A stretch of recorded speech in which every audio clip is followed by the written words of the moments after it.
Fala aí pessoal, tudo bem? Sejam bem-vindos mais uma vez ao canal. Não deixa de clicar aqui para se inscrever, para compartilhar, comentar, que é uma forma de você me ajudar. Sejam muito bem-vindos à última aula gravada aqui do CA, curso de aperfeiçoamento avançado, e nós vamos começar hoje falando do antecedente histórico da administração, tentando seguir mais uma vez a apostila, de forma a tentar ajudá-los aí no curso. Espero que esteja ajudando aí vocês a terem um bom desempenho, tá bom? Então vamos começar aqui falando sobre os antecedentes. Só lembrando aqui que a apostila ela tem sido, como é que eu posso dizer, bastante repetitiva, principalmente na questão da cultura organizacional, do clima organizacional, de algumas coisas que a gente já falou lá no início. Então recomendo muito vocês aí a passarem na última aula que a gente gravou aqui, que fala bastante sobre isso de forma até um pouco mais aprofundada, tá bom? Então vamos lá. A apostila vem falando aí que não existia nada, né, bem no início, nos primeiros parágrafos, não existia nada que normatizasse a administração, alguém que escrevesse, falasse sobre isso, porque era algo que acontecia sem ninguém perceber que poderia ser disciplinado, né?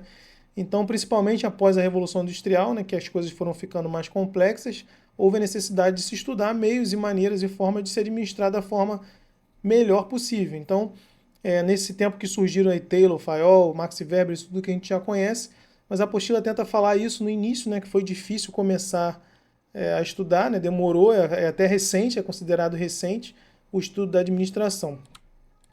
E aí ela fala de alguns filósofos, por exemplo, Sócrates, o que fica de importante de Sócrates aí com relação à administração? Para ele, a administração, né, era como uma habilidade pessoal separada do conhecimento técnico e da experiência. Então, ela não tinha muito a ver com conhecimento técnico e com experiência. Então, era algo que, para Sócrates, era algo sui generis, né, que deveria ser entendido como diferente de uma habilidade pessoal separada do conhecimento técnico e da experiência. Né? Algo bem ainda bem incipiente de se entender. E logo depois, Platão aí já começa a estudar um pouco mais a parte da administração e entender que já começa a se falar em democracia, né, em governo, já começa a se aprofundar em uma questão de administração pública. Então ele já entendia que esses problemas políticos e sociais, desenvolvimento social e cultural, teriam a ver com uma forma de governo, com uma forma de administrar a coisa pública. Né? Aristóteles depois também fala, ele já distinguia em três formas de administração pública, e talvez isso seja importante, o que distinguia Aristóteles dos demais. Né? Então ele entendia que a administração dos negócios públicos poderia ser separada em monarquia, aristocracia ou democracia. Também não vou falar muito sobre isso, todo mundo sabe o que é isso, né? Mas é importante só ressaltar, a democracia começou a surgir aqui no pensamento dos filósofos ainda antes de Cristo, né? E Jean-Jacques Rousseau, já bem depois, o que realmente marca ele, né, caso caia numa prova, numa questão, realmente vai ser isso, teoria do contrato social. Quem foi o filósofo que desenvolveu a teoria do contrato social? Que, segundo Rousseau, havia um acordo entre as partes, né, na sociedade. Então a sociedade tinha interesse de alguma coisa, alguém tinha lá a posição de governo para poder estabelecer um regime, algumas regras, e essa pessoa teria que fazer algo em nome desse contrato social que, entre aspas, haveria entre as partes. Tá? Também houve uma influência da organização da Igreja Católica e também das organizações militares, mas aqui fala da católica, né? Mas o mais importante aqui destacar é que a Igreja Católica ela tinha aquela estrutura hierárquica, até hoje tem, né? Com funções bem definidas. Então isso, ao longo dos séculos, como está na apostila, a hierarquia, né? Um Estado maior que a Igreja tinha, se mostrou simples, porém eficiente dentro da administração pública, porque todos conseguiam seguir os passos de uma unidade de comando, que na época, né, na época não, até hoje é o Papa, que existe aquela grande autoridade que manda em todos os demais, uma estrutura hierárquica bem definida. E essa estrutura, ela serviu de modelo depois para demais organizações, porque entendiam que a igreja tinha feito uma situação de organização da administração bem sucedida. Então muitas organizações, inclusive as militares, abordaram muitas coisas que a Igreja Católica tinha na sua estrutura organizacional. Como é que vem a influência da organização militar? O que tem de mais importante aí nessa parte, na minha opinião, é a questão do Sun Tzu, né? Que ele tinha, quem não conhece aí as teorias da administração, e esse livro do Sun Tzu ele é famosíssimo no meio militar, Então provavelmente isso vai ser cobrado. Todos os cursos de aperfeiçoamento, tanto dos oficiais quanto dos graduados, falam muito desse filósofo chinês e desse livro, Arte da Guerra, porque ele dava planos, né, acerca da guerra efetiva, das estratégias, e tinha tem algumas frases que são muito utilizadas ainda quando a gente está estudando guerra. Então eu botei algumas aqui, não está na apostila, né, só para ter uma ideia do que Sun Tzu trouxe de ensinamentos para o mundo militar. Comandar muitos é o mesmo que comandar poucos, tudo é uma questão de organização. Na arte da guerra, a melhor opção é tomar o país intacto. Então, Sun Tzu sempre achava que a melhor forma de você tomar guerra é sem ter que levantar um fio de um canhão. Né? Se você conseguir entrar no país inimigo e tomar tudo sem usar a força, é a melhor forma de você ganhar a guerra. Há momentos em que a maior sabedoria parecia não saber nada. A suprema arte da guerra é subjugar o inimigo sem lutar, é o que ele está falando. Se você conseguir subjugar sem nenhuma necessidade de luta, é a melhor forma de guerra aí, né? Se você conhece o inimigo e a si mesmo, então a gente tem ouvido muito falar ao longo dos cursos que se você conhecer bem seu inimigo e a si próprio, não precisa temer o resultado de 100 batalhas, porque se você conhece, você vai saber como detoná-lo, né? Como destruí-lo. Concentre-se em pontos fortes, reconheça suas fraquezas e esteja ciente das oportunidades. Então, Sun Tzu, só voltando aqui um pouquinho, ele é um filósofo, tá? Que falava sobre a arte da guerra e deixou várias lições no contexto aí de estratégia. Então, até fora do mundo militar, quando se fala em estratégia, se utiliza muito dos ensinamentos aí de Sun Tzu, tá bom? Então, a organização militar influenciou o surgimento das teorias da administração. Como a organização militar também era muito burocratizada, bem hierarquizada e começou a funcionar muito com as guerras, então passou-se a entender que esse tipo também de organização teria algum benefício. Quais são os benefícios da organização militar, então? O princípio da unidade de comando, todos nós conhecemos, quanto mais unidade houver de comando, né, as decisões são mais concentradas, assim como na Igreja Católica é até hoje, né? Então, tendo o superior hierárquico que vai definir todas as atividades. A escala hierárquica também todo mundo conhece, nós estamos no mundo militar, então cada um tem um chefe que deve seguir a hierarquia, diferente daquela metodologia ágil que nós vimos, né, lá em gestão de projetos, que eu não preciso de estrutura hierárquica. Nessa estrutura hierárquica organizacional aqui que ele está falando, é aquela burocrática que realmente necessita de escala hierárquica. Essas três principais características eram as características que acabaram influenciando, né? As organizações militares acabaram influenciando as demais organizações. Então, o princípio da unidade, a escala hierárquica e o princípio da direção. O que é importante no princípio da direção? Quando o líder informa para onde que eu tenho que ir, o que eu tenho que fazer, como que eu tenho que fazer, tem muito a ver com comunicação, né? Então, o que ele está dizendo na apostila é que o princípio da direção, que todo soldado deve saber perfeitamente o que se espera dele e aquilo que ele deve fazer. Então, tem a ver com uma boa comunicação. Ele tem que ser capaz de explicar seu objetivo e certificar de que houve, isso na verdade o líder, né? Explicar seu objetivo e certificar-se de que houve a correta compreensão da ordem. Então, essas três características das organizações militares e também das organizações das igrejas, que também tinha muito a ver os dois, né? As organizações da igreja e organizações militares, elas influenciaram muito a sociedade na época. Cultura organizacional. Bom, gente, aqui a gente já falou de cultura organizacional no último vídeo, eu não vou ficar também falando muita coisa. Então, só lembrando que é um conjunto de hábitos, crenças, valores e tudo isso que vem falando na apostila, né? Mas é essa cultura organizacional que dá cara à sua organização, né? É ela que mostra realmente como que aquela organização é. E isso a gente viu que várias características das pessoas vão moldando a cultura organizacional. Inclusive, a gente viu nessa aula que os fundadores da organização, né, os primeiros, né, eles dão aquela primeira cara da cultura e essa cultura vai se moldando ao longo do tempo, né, com o passar do tempo.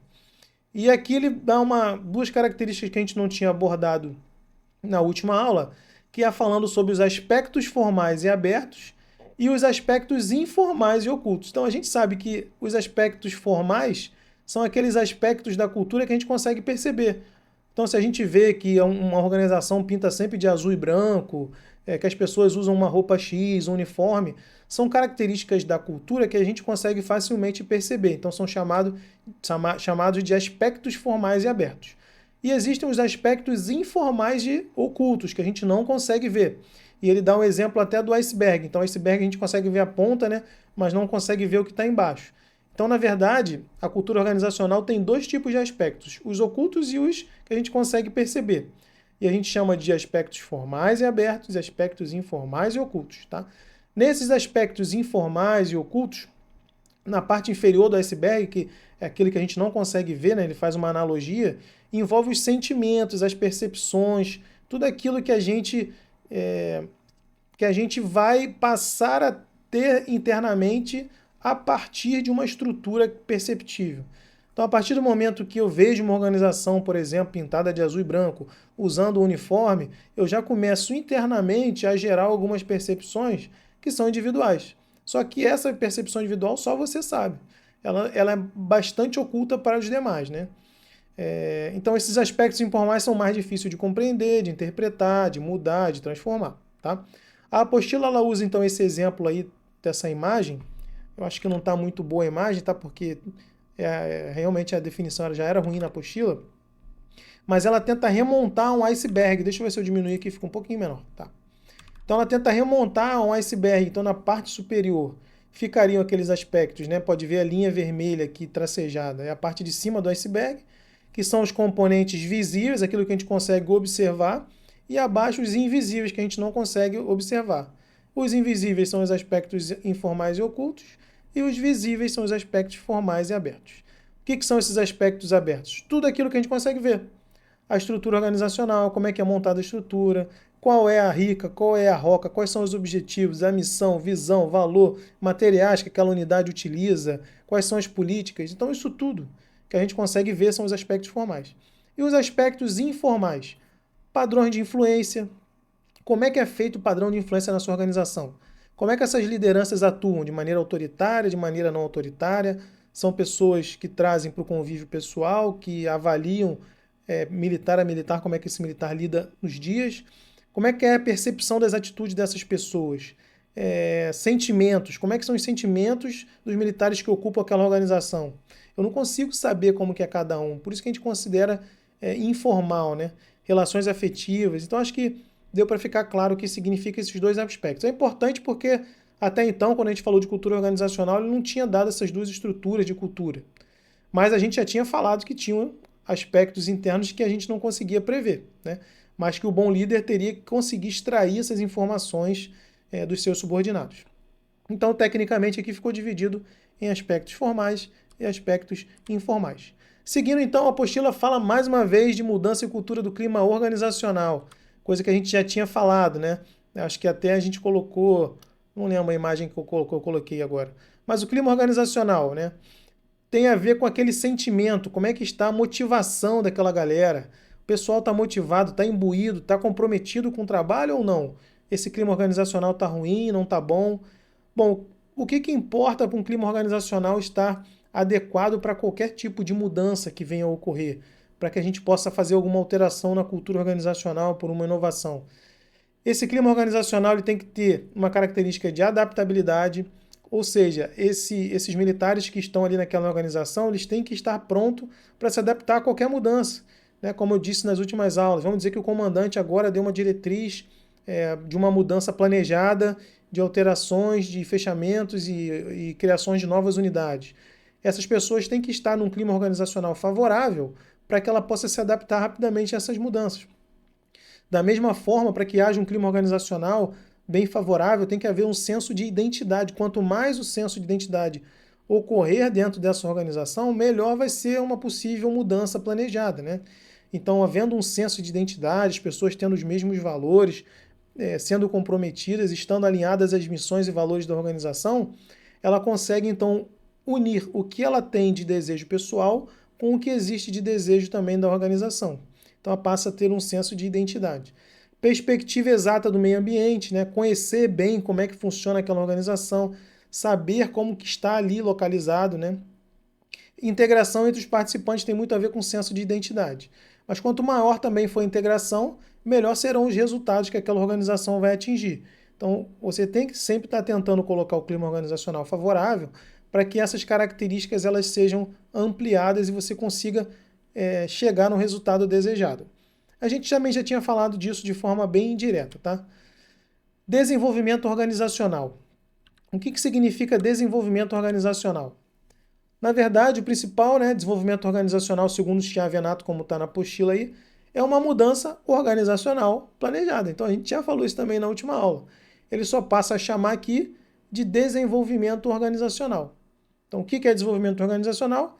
É uma mudança organizacional planejada. E a gente viu nas últimas aulas que para a gente fazer uma mudança organizacional planejada, nós temos que ter uma boa cultura organizacional, um bom clima organizacional, para que a gente possa realmente planejar uma mudança com todas essas características, que as pessoas tenham a adaptabilidade, o senso de identidade, para que a gente possa atingir o objetivo. Então, sempre que se falar em desenvolvimento organizacional, estamos falando de uma mudança organizacional. Tá? Pode ser uma inovação? Pode.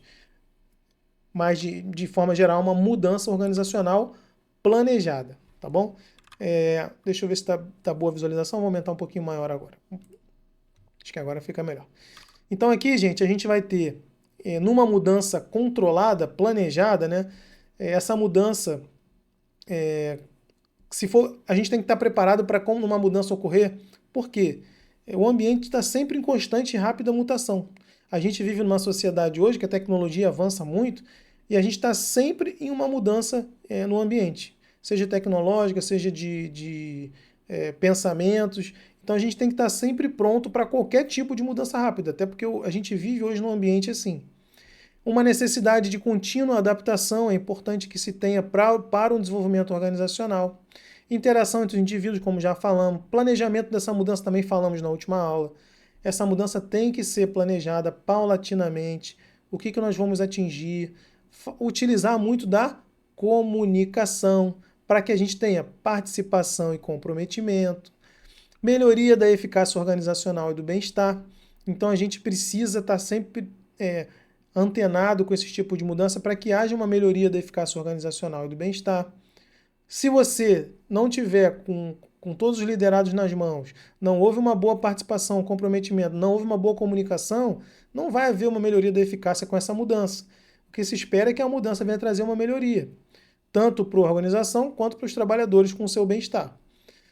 Depois fala da variedade de modelos e estratégias. A gente viu vários modelos e estratégia de desenvolvimento organizacional lá em projetos, em metodologias ágeis. Então existem vários modelos estratégicos para se estabelecer uma mudança.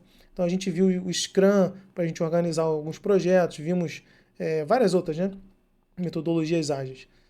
Variedades e modelos de estratégia de desenvolvimento, acho que eu repeti aqui, e respostas às mudanças. Então, a resposta tem que ser atingida no final de todo o processo de uma mudança planejada. Tá? Isso aqui tudo eu estou falando de uma forma até um pouco mais rápida, mais uma vez reforçando, nós já falamos na última aula, é importante que você assista o último vídeo, porque lá também a gente dá vários outros exemplos. Né? Mas como eu disse, para que a gente atinja o objetivo, também falamos na última aula sobre comunicação. Uma excelente comunicação é o desejado para que haja realmente uma mudança de qualidade. Principalmente quando estiver se tratando de uma mudança planejada, que for uma inovação, que for algo novo, que venha trazer mudanças abruptas ali, como a gente também viu naqueles gráficos de mudanças. Então a comunicação aqui ele só detalha que existem 4 tipos de mudança. Também não vou ficar explicando. Comunicação verbal, todo mundo sabe o que é. Não verbal, todo mundo sabe o que é. Visual, todo mundo sabe o que é. E a digital, que é a mais nova aí, que é utilizado por e-mail, tudo que é do meio digital que você usa para se comunicar, inclusive redes sociais, plataforma de videoconferência, é considerado uma comunicação digital.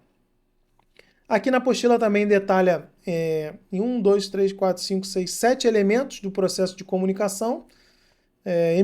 Emissor, mensagem, código, canal, receptor. Acho que nada que tem de novo, talvez a questão do feedback, que é importante sempre que o emissor tenha um feedback do receptor, principalmente no nosso meio militar. Então, o processo completo de comunicação, ele precisa haver um feedback para que o emissor saiba se houve ou não um ruído.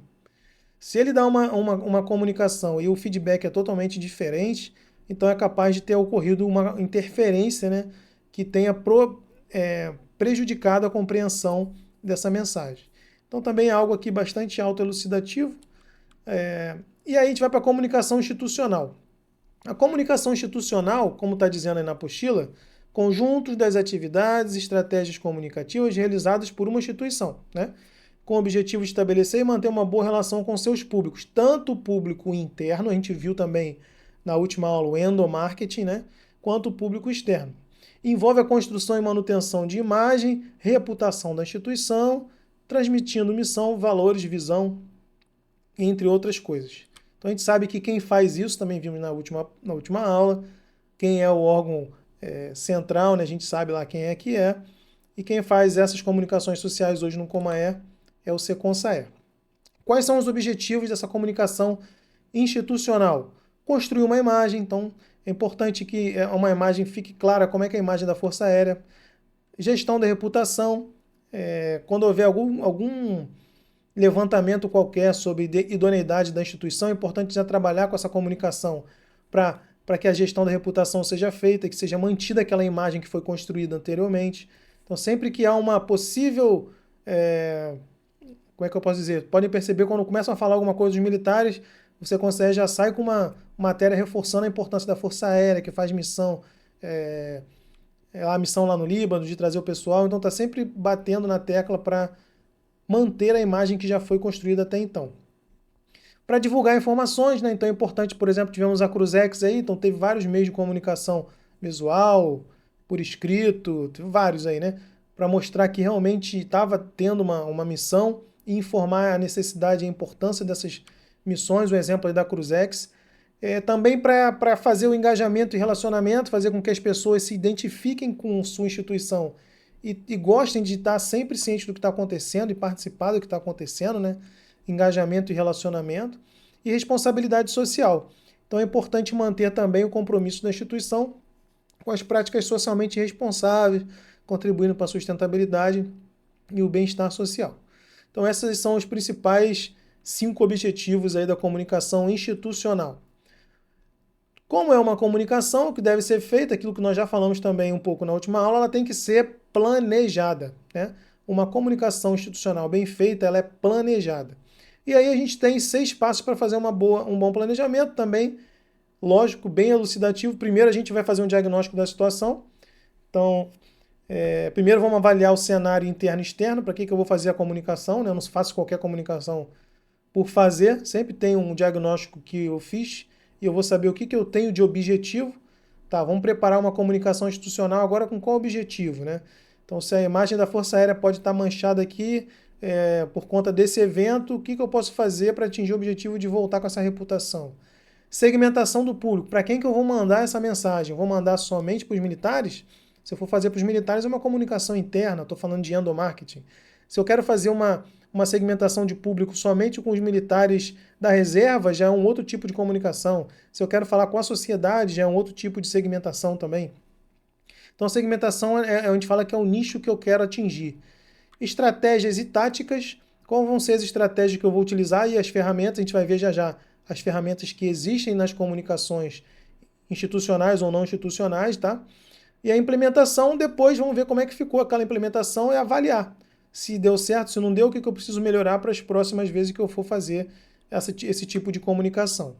E quais são as principais ferramentas, então, que são utilizadas? Assessoria de imprensa, então a gente sabe que isso aí é utilizado na mídia, né? Vamos lá colocar na Globo o que está acontecendo lá na Cruzex. Marketing institucional é para promover a imagem e valores da instituição, diferenciando das demais, mostrando que a Força Aérea tem militares comprometidos, que está cumprindo realmente a missão, cumprindo a missão institucional dela, está de acordo com a Constituição, defendendo, protegendo o país, né? Comunicação interna já é o endomarketing, direcionada somente para público interno. Normalmente, quando se trata de algumas mudanças, essa comunicação interna é muito importante. Relações públicas, gerencia o relacionamento da instituição com diferente público. Então, a gente sabe que na Força Aérea eu não posso falar em nome da instituição, somente por meio de relações públicas, né? Que vai poder responder em nome da FAB, né? Por qualquer situação. Então, ele gerencia o relacionamento da FAB com outras instituições.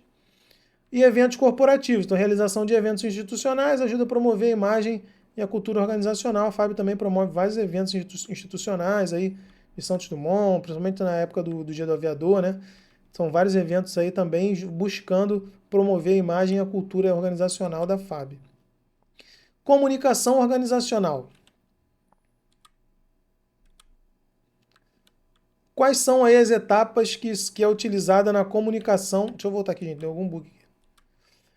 Na comunicação organizacional. Então, a comunicação interna pode ser utilizada boletins informativos, podemos usar reuniões e briefings, utilizar intranet e plataformas internas. Então, são todos os tipos e formas possíveis para que a gente faça uma comunicação organizacional, né? Programas de endomarketing, não preciso explicar. Comunicação externa, aquilo que eu já falei. Algum tipo de comunicação para outro público, segmentado ou não, né? Publicidade e propaganda, campanhas que promovem produto, serviço, a própria imagem da organização. Relação com a imprensa, redes sociais, que a FAB entrou aí de maneira bem forte nas redes sociais, então praticamente todas as plataformas a FAB está colocando material, né, produto ali justamente para engajar o público, para que o público saiba o que esteja ocorrendo e promover também a imagem da Força Aérea.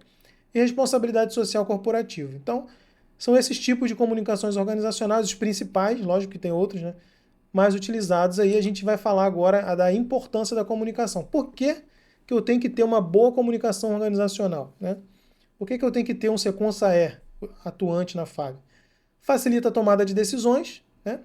Promove a motivação e engajamento e garante a coerência da imagem. Então, o que a apostila fala são essas três importâncias da comunicação. Facilita a tomada de decisões porque proporciona informações claras e precisas. Então, a comunicação ela vai sempre trazer de forma clara o que tem acontecido em algum momento ou alguma etapa da administração. Promove a motivação porque mantém todos informados e que a gente saiba que a gente está cumprindo o objetivo maior da força. Tá?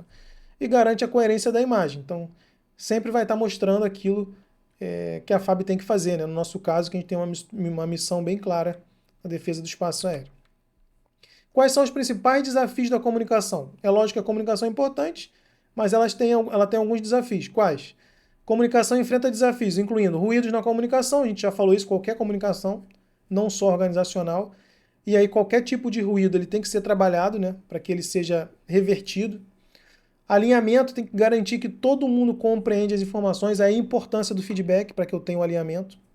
Então, o alinhamento das mensagens necessita de um feedback. Engajamento do público interno. Se o público interno não estiver engajado com as missões, imagina você numa empresa, a própria empresa fala mal da sua empresa, né? A própria empresa não entende uma missão que está acontecendo. Alguém pergunta lá fora. Então isso aí é um desafio, manter o engajamento do público interno. Está adaptado às novas tecnologias, porque vai incorporar e gerenciar de forma eficaz novas ferramentas de comunicação. Hoje em dia, como eu acabei de falar, a Força Aérea já está bem atualizada, está em todas as redes aí que a gente possa imaginar. Agora acabaram de criar um canal no WhatsApp também, né? Um outro canal que já havia, que a FAB não estava, agora já está também nos canais do WhatsApp, Telegram, Instagram, Facebook, YouTube. Então a FAB está em todas as tecnologias atuais. E também gestão de crises, que é aquilo que eu falei, quando tem um problema a gente precisa saber como é que a gente vai lidar para voltar a ter aquela reputação que a gente tinha antes, né? Então a gente acaba trabalhando de novo com aquela comunicação e naquelas fases. Primeiro avalia o diagnóstico, quais são os objetivos que eu vou atender, quais as ferramentas que eu vou utilizar. Então aqui, na verdade, na comunicação tudo é um ciclo que não para nunca. Quais são os mecanismos institucionais de comunicação no âmbito da Força Aérea? Aqui, gente, todo mundo já sabe, né? Então se a gente entrar lá na página da FAB, vão ter esses caminhos aqui que a apostila utilizou para dizer onde que a gente pode pegar informações, né? Temos o Notaer e a Aerovisão.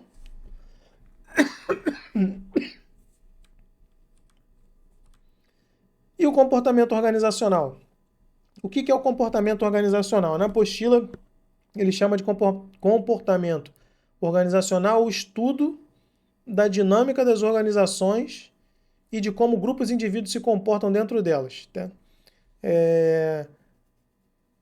Na verdade, o comportamento organizacional faz parte da cultura organizacional, né? Então, dependendo de cada cultura, vai haver um comportamento organizacional. Então, por exemplo, como eu dei aquele exemplo, se toda terça e quinta tem educação física, todo mundo vai se comportar, de manhã já vai chegar lá de novo no uniforme. Enfim, tem muito a ver com a cultura organizacional e também com os valores da organização. Tá? Por essa razão, a organização se caracteriza por uma divisão racional do trabalho, uma hierarquia, sistema cooperativo, enfim. Aqui, mais uma vez, falando do clima organizacional, como a gente também já tinha falado na última aula, só lembrando, não vou falar mais, que representa uma visão abrangente da influência sobre a motivação. Então, quanto melhor o clima, maior é a motivação do pessoal, quanto menor a motivação, pior é o clima organizacional. E aí ele fala de dimensões do clima organizacional, tá? Também não vou ficar falando aqui, mas quais são as dimensões do clima? O clima organizacional vai depender de quê, né? Ele vai depender da estrutura, como está dizendo aí, da estrutura organizacional. O que é essa estrutura organizacional? Na verdade é que todas essas estruturas, todas essas dimensões, têm muito a ver com a liberdade que é dada, tá? Então pensa sempre com esse sentido de liberdade, de deixar a pessoa agir. A estrutura organizacional, então, por exemplo, existem restrições e limitações para a situação no trabalho, como regras, regulamentos e autoridades? Então, se a estrutura ela é muito hierarquizada, né? Ela tem uma estrutura muito verticalizada, aquele militar, aquele subordinado, aquele setor não tem muita liberdade para trabalhar, né? Então, quanto mais liberdade, ou seja, quanto menos engessada for a estrutura organizacional, quanto menos hierarquizada ela for, melhor o clima organizacional, tá? Da mesma forma, a responsabilidade. Quanto mais responsabilidade for dada para o militar, ou para o subordinado, ou para os setores, ou seja, uma liberdade, você está incentivando ele a participar das decisões. Todas as decisões você escuta seu subordinado, a opinião dele, ele sabe que a decisão dele vai importar para o resultado final, você vai estar incentivando. Então, quanto maior a responsabilidade, maior também e melhor o clima organizacional. Da mesma forma, os riscos. A situação de trabalho pode ser protetora para evitar riscos ou pode incentivar a assunção de novos desafios. Você deixa o seu subordinado,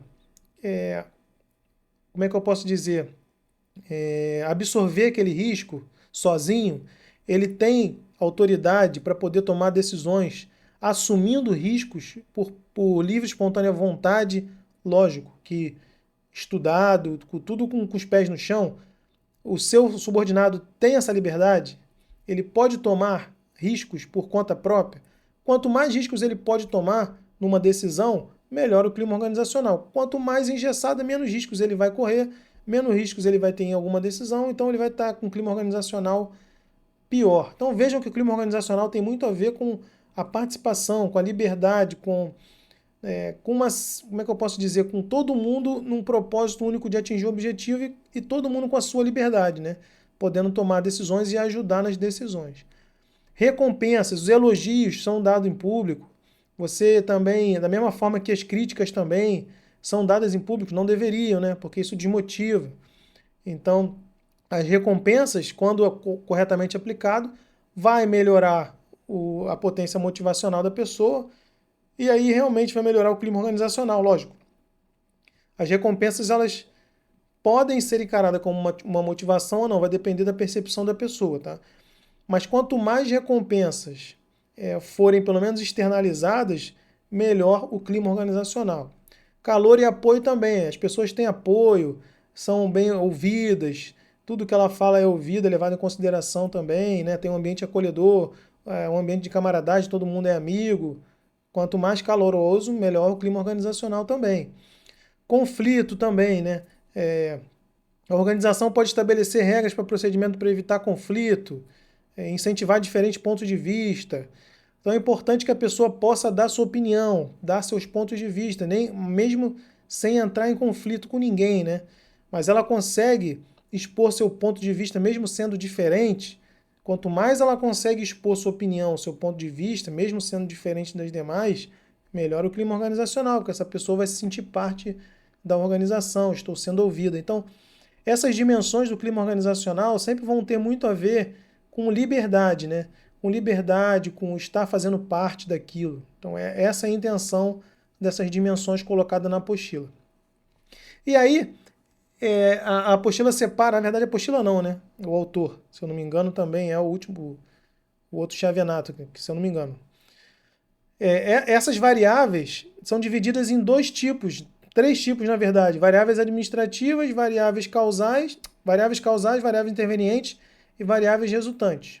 Tá? O que são essas variáveis causais? São as administrativas. Então, as variáveis causais, exemplo, estilo de administração, estratégia, a estrutura, a tecnologia empregada são chamadas de variáveis causais, tá? Não, é Likert, né? Tá falando aqui, modelo de organização de Likert. Eu estava falando que era outro autor, mas não é. Então, essa forma que a gente estava vendo aqui das dimensões do clima organizacional, o clima organizacional ele pode ser avaliado por 3 tipos de variáveis, né? Então, se é uma variável que eu consigo ver, né? Eu consigo entender, e ela está bem estabelecida, a gente chama de variável administrativa, ela é uma variável causal. Essas variáveis causais, em cima delas, eu vou gerar as intervenientes, que são aquilo que eu não consigo perceber, que são as variáveis de comportamento, capacidade, atitude, comunicação, interação, tomada de decisão. Então são variáveis que são provocadas a partir das variáveis causais. Por isso que a apostila fala que as variáveis causais são a base das variáveis intervenientes. Então eu só vou ter atitude de alguma coisa, né, na organização, eu só vou falar se aquilo ali está sendo bom para mim ou não, dependendo da estrutura organizacional, dependendo dos controles, dependendo das variáveis que estão pré-estabelecidas que eu consigo enxergar, né? E depois que eu tenho minhas atitudes frente às variáveis causais, aí acontecem as variáveis resultantes, que são os resultados. Então vamos dizer que eu tenha colocado uma estrutura organizacional agora horizontal, tá? Mudei a estrutura organizacional da minha OM, agora é horizontal, não existe mais aquela hierarquia funcional, técnica, cada setor pode falar entre si, cada um vai entender isso de uma maneira. Uns vão achar legal, outros não. Então vão gerar variáveis intervenientes, vão ter algumas atitudes, as percepções vão ser diferentes, alguns vão se motivar, outros não. E de acordo com essas variáveis, essa pessoa vai tomar uma atitude, vai tomar uma ação. Qual vai ser a ação dessa pessoa? Eu gostei, vou ficar satisfeito. Vou trabalhar mais, então vou aumentar a produtividade. Fiquei motivado e vou começar a fazer a coisa melhor, vou aumentar a qualidade. Então, a variável resultante ela é sempre resultado da variável interveniente, que também é resultado das variáveis causais. Tá? Não sei se eu acabei complicando aqui na minha explicação. As variáveis causais são as variáveis que você consegue ver, né? Variáveis que você consegue controlar. As intervenientes são as consequências disso. De acordo com aquilo que eu consigo ver, como que eu sinto, né? Como é que eu percebo. Então são as variáveis intervenientes. E os resultados com isso tudo, como é que eu vou transformar isso no meu dia a dia, no meu trabalho? Vou trabalhar mais, vou ficar satisfeito? Vou trabalhar com qualidade? Não vou ficar chateado, vou trabalhar menos? Ou nem vou querer mais trabalhar, vou querer ir embora? Então seriam variáveis resultantes, tá bom? O impacto da motivação. Aí a gente entra num assunto bem extenso, né? Que é a parte de psicologia, quando a gente fala de motivação. Então, a parte inicial da apostila tenta explicar isso tudo, que a motivação ela vem das teorias das relações, né? Mas tem vários teóricos que vão tentar explicar a motivação. Mas a motivação ela nunca é somente por conta de um fator externo. Na verdade, a maioria dos teóricos entendem que a motivação ela é intrínseca. Então, ela depende de fatores internos para que ela ocorra. Então, a motivação é algo que te faz ir além, né? Que te faz seguir alguma coisa, seguir um objetivo. Independente do ambiente externo, você está lá motivado, querendo aprender, querendo ir à frente, né? Atingir o seu objetivo. E aqui, a pirâmide de Maslow ela fala o seguinte, eu tenho aqui uma pirâmide com 5 necessidades básicas. Conforme a pessoa ela vai passando, satisfazendo uma necessidade, ela se motiva para a próxima. Então quando eu estiver satisfeito minhas necessidades fisiológicas, eu vou passar a ter minhas necessidades de segurança. Vou me motivar para atingir essa necessidade. Atingir essa necessidade, vou me motivar para atingir as necessidades sociais. Conseguir atingir as necessidades sociais, eu vou conseguir me motivar agora para poder aumentar a minha estima. Eu vou querer ter uma autoconfiança, uma autoestima, vou querer ser aprovado socialmente. Conseguir essa aprovação, conseguir essa autoconfiança, aí eu vou para uma outra ou só outras características que vão me motivar, que são características que eu vou conseguir ver a autorrealização. Então eu vou conseguir relacionar com realização do potencial, do autodesenvolvimento.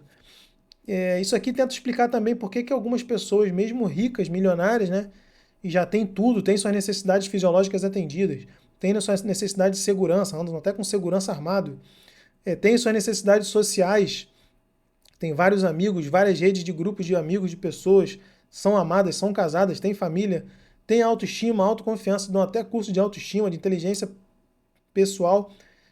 E aí, como é que ela já tem todas as satisfações ali atingidas, como é que ela ainda se motiva para continuar trabalhando? Aí ela quer se autorrealizar.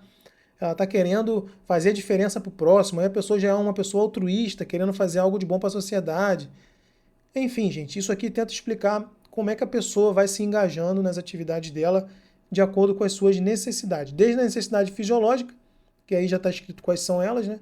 Até de autorrealização. A outra teoria é a teoria de Herzberg, que é a teoria dos dois fatores. Segundo ele, você só tem dois fatores para você estudar.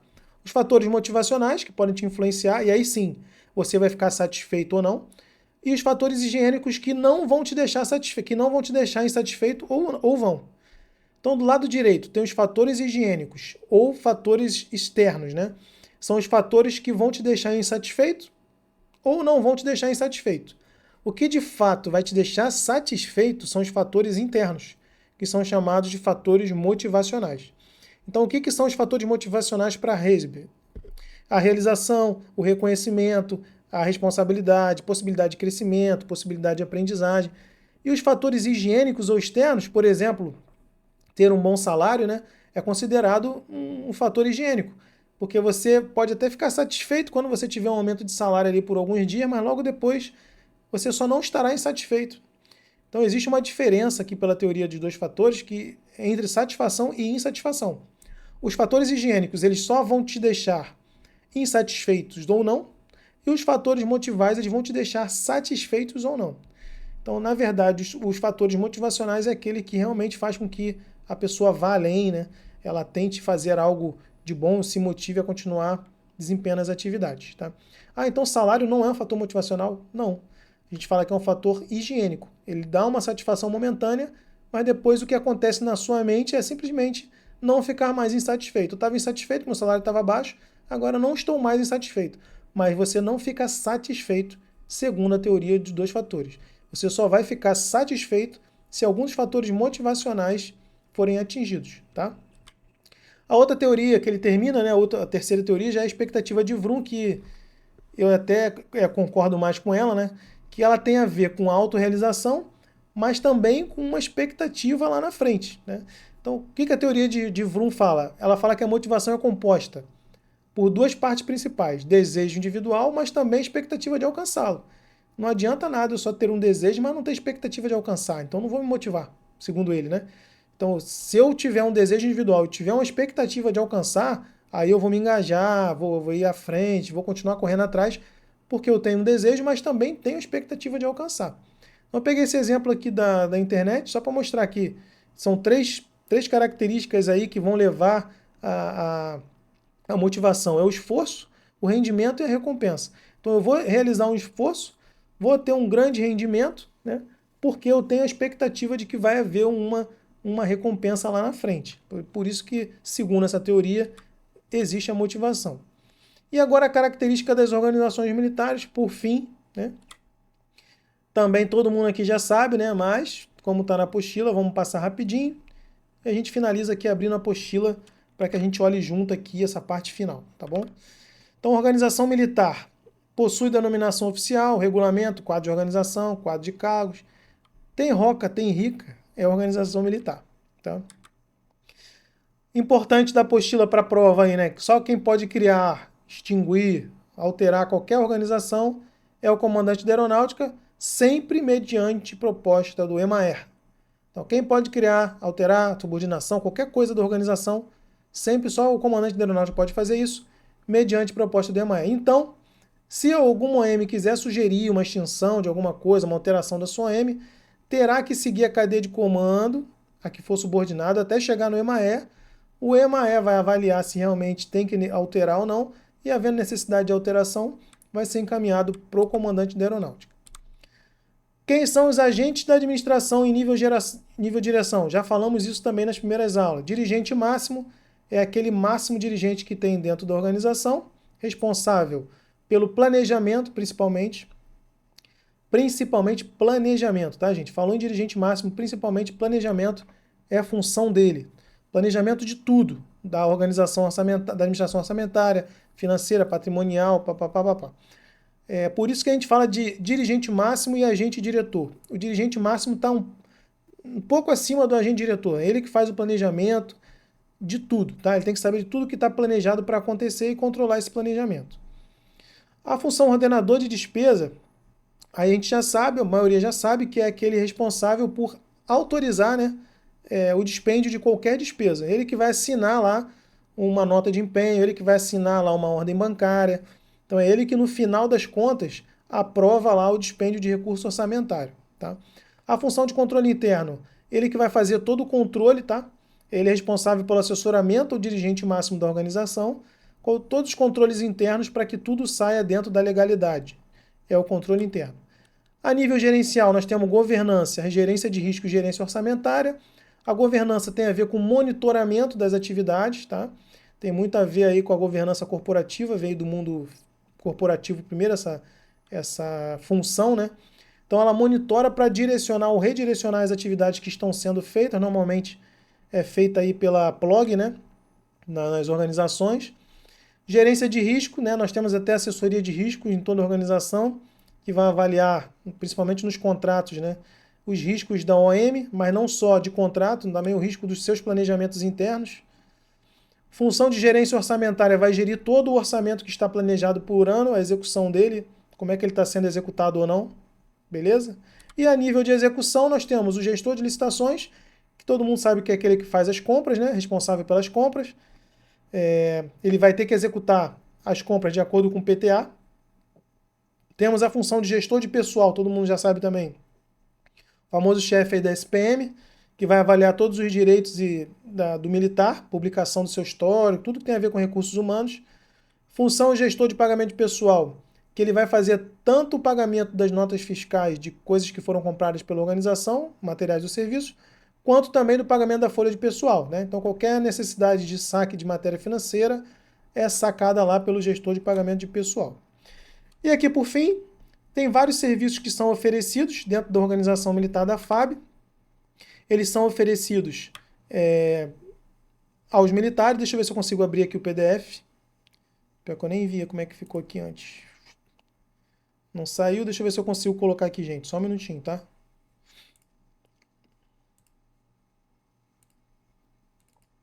Ver se eu consigo pegar aqui o PDF.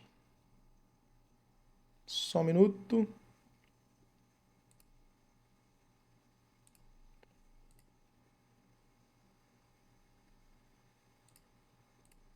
Beleza, consegui. Vou só aumentar aqui minha imagem que está bem pequenininha, né?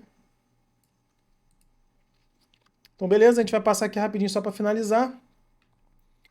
Deixa eu ver se eu consigo dar um zoom também. Desculpa aí.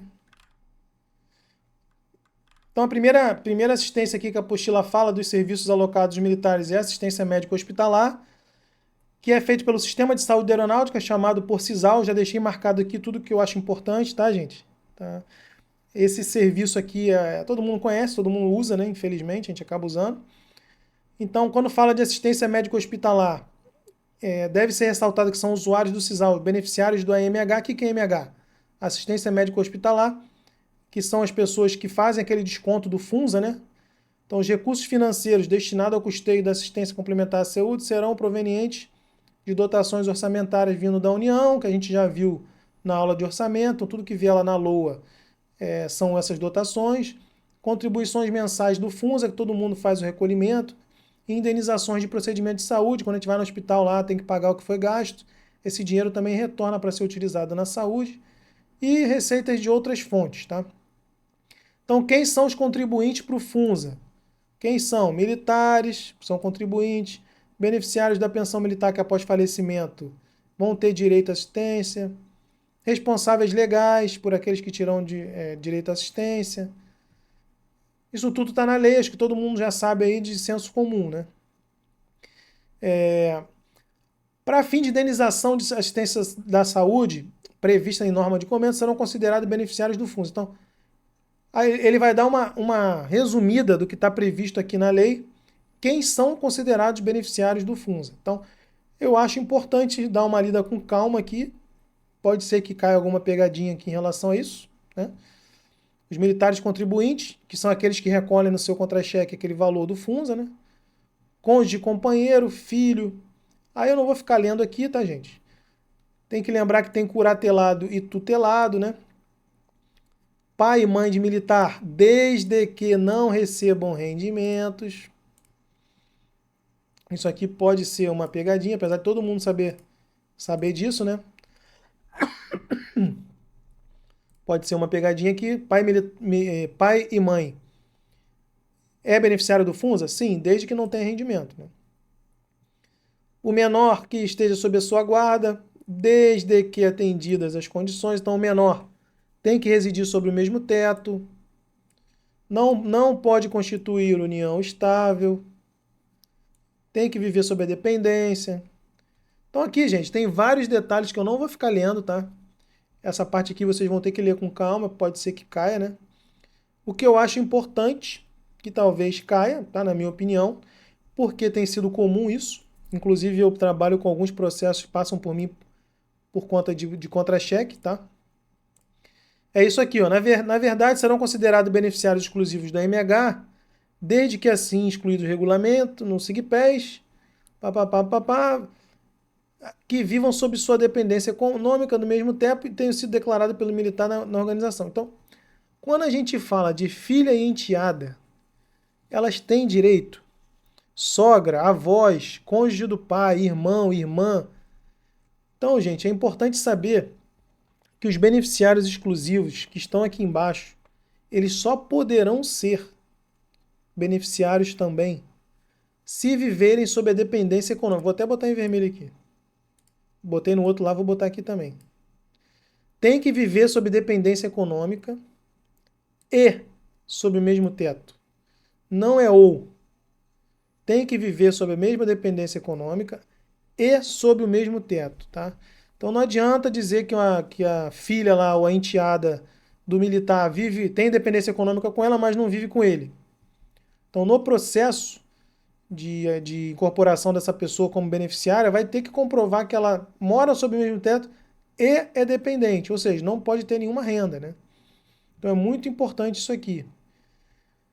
E assim tenham sido declarados. Então o militar pode até declarar, mas vai ter que comprovar que esses dois fatores aqui ocorrem ao mesmo tempo.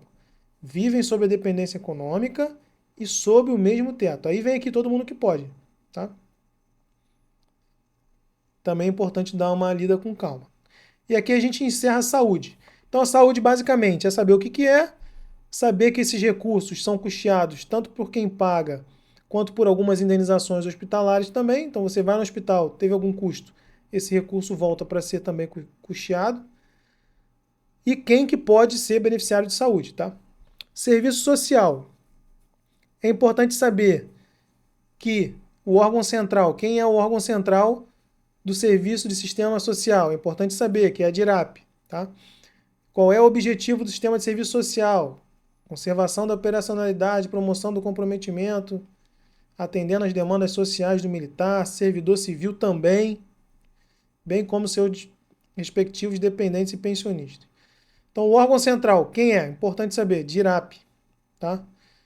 Tem o órgão central e os órgãos executivos. Quem são os órgãos executivos? Que é quem vai executar aquele processo lá de serviço social. São as organizações militares do Comaer. Quais? Que possuem assistentes sociais em seu efetivo. E assessorias. Ou setores de serviço social em sua estrutura regimental. Tá? Então, eu acho que é importante isso. Serviço social é estruturado em 4 campos: organizacional, saúde, educação e operacional. Então, na própria organização, existe uma seção de serviço, pode existir, né? Iniciativas que impulsionam a melhoria de qualidade de vida, então é considerado um serviço social da própria organização. Então eu pego o serviço social, faço alguma coisa lá que vai melhorar minhas condições de vida, as condições sociais para que eu tenha um bom desenvolvimento no dia a dia, tá? Então as unidades que têm setor aí de serviço social, sabe que de vez em quando são feitos alguns trabalhos ali para melhorar a qualidade de vida no trabalho. Saúde, não preciso nem falar, que o serviço social também acaba incorporando aí o sistema de saúde da aeronáutica, né? Educação, então você consegue algum tipo de serviço social relacionado à educação, mas somente para casos de vulnerabilidade e risco, não é para todo mundo, tá bom?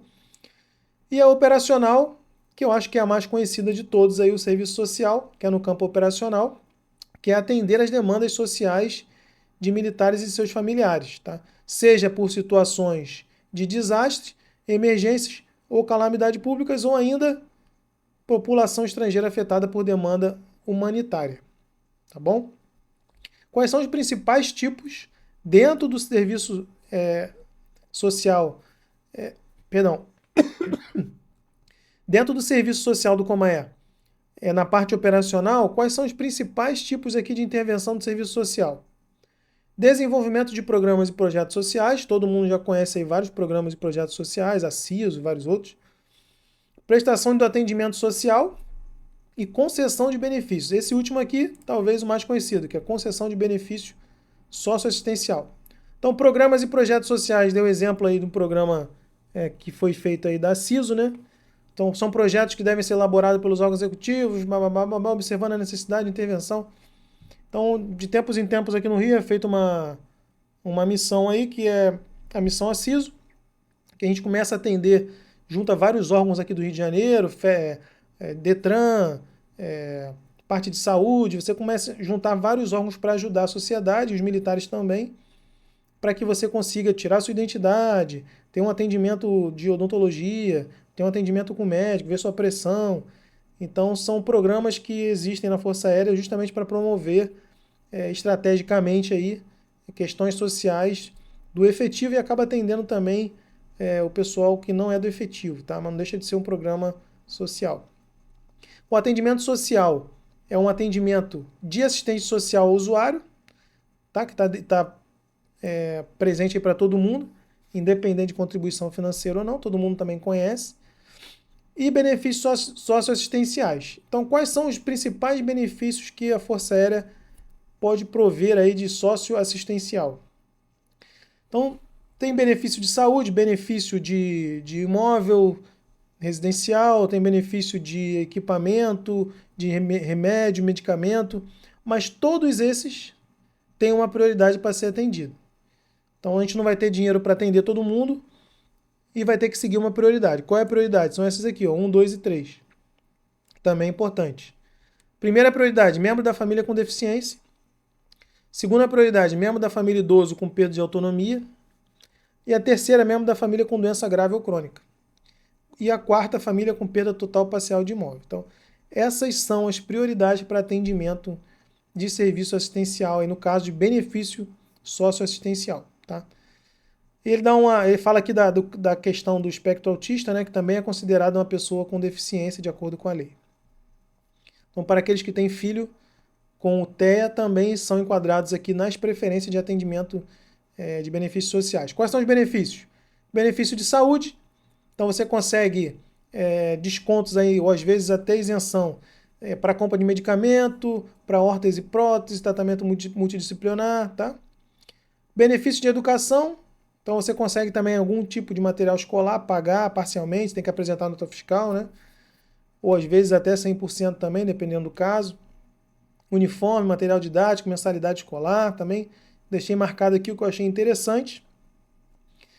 Benefício de alimentação também, tá? Cesta básica e nutrição. Lembrando sempre da prioridade, tá? Sempre vai ter que seguir aquela prioridade ali. Benefício de habitação, então eu posso ajudar na compra de material de construção, na compra de móveis eletrodomésticos. Só que isso aqui, no caso de material de construção, é necessário que o beneficiário resida em imóvel e que possua documentação que comprove que aquele imóvel é dele, tá? Para que ele tenha o benefício. Não posso pedir benefício para um imóvel que não esteja no meu nome. E aqui tem algumas especialidades só para essa questão de compra de material de construção. Deve ser concedida nos casos só de desastre e calamidade, tá? E tenha risco de cair, daquela casa tá para cair. E para móvel eletrodoméstico, a modalidade móvel eletrodoméstico deve ser concedida no caso de calamidade e desastre também, tá? Então tem essas duas observações. Então, por fim, gente, isso aqui acaba a apostila. Eu deixei essa parte final aqui porque é muito decoreba, não tem muito o que ensinar, tá? Não adianta eu ficar aqui lendo, como eu acabei lendo alguma coisa. Mas é importante vocês darem uma lida com calma nessa parte final aqui, porque pode ter pegadinhas aqui, principalmente da parte de saúde, né? e aí não tenho muito o que ficar ensinando, tá bom? Então eu acho que cheguei ao final. Deixa eu voltar aqui na câmera.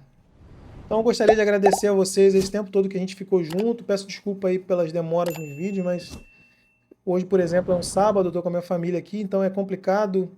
Eu estou com muita demanda no trabalho também, mas consegui tirar de vez em quando um tempinho para gravar a aula, né? A prova vai ser dia 24, hoje é dia 16, então acho que ainda dá tempo de ver esse último vídeo aqui e tentar ver se dá uma esclarecida em algumas coisas. Acaba que é muito repetitivo, né? Mas os vídeos o vídeo às vezes ajuda a dar uma clarificada em algumas coisas aí. Tenho certeza disso. E espero que esteja acontecendo isso. Então, obrigado a vocês aí que participaram do vídeo, que acabam me ajudando também aqui no meu canal, né?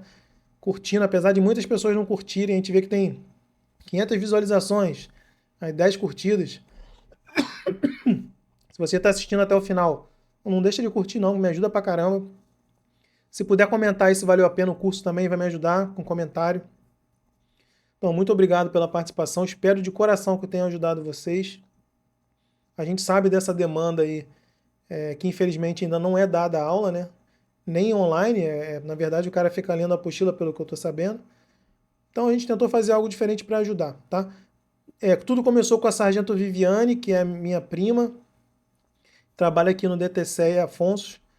E quando ela começou a me falar como é que eram as aulas, eu falei, não, peraí, eu acho que eu consigo ajudar, porque tem muita matéria aí que combina com aquilo que eu gosto de falar aqui no meu canal, né? Não sei se vocês já viram aí que eu falo muito de administração pública. Então eu aprendi também muita coisa aqui, tá? Não pensa que a gente sabe de tudo, pelo contrário, não sabemos de nada. Então eu agradeço também a vocês pela oportunidade. Uma boa prova, bons estudos, estudem bastante aí para que vocês atinjam o objetivo de vocês. Nada vem de graça, né? Então, o desejo é uma boa prova, bons estudos e que vocês fiquem com Deus aí, tá? Até a próxima. Não deixem de curtir meu canal e se inscrever, gente, pelo amor de Deus. Um abraço, gente. Até mais. Muito obrigado aí pela paciência e pela audiência. Tchau, tchau.